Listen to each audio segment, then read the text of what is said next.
ධම්මෝ භාස ඇස් ඇත්තවුන් හට රූප දකිනු පිණිස.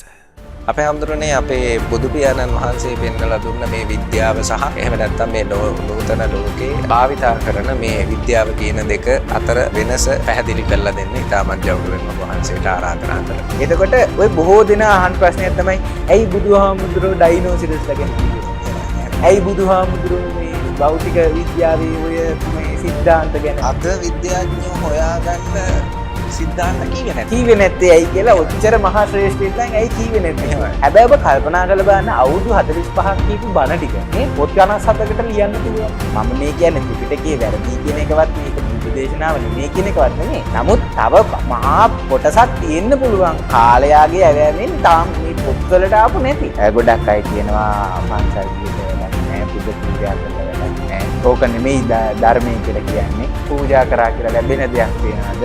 ඔන්න ඔය ආදී මතත් එක්ක මේ භෞතික දේවල් විතරක් විශ්වාස කරන පිරිසක් භෞතිකවාදී කියලා හැදිලා තියෙනවා.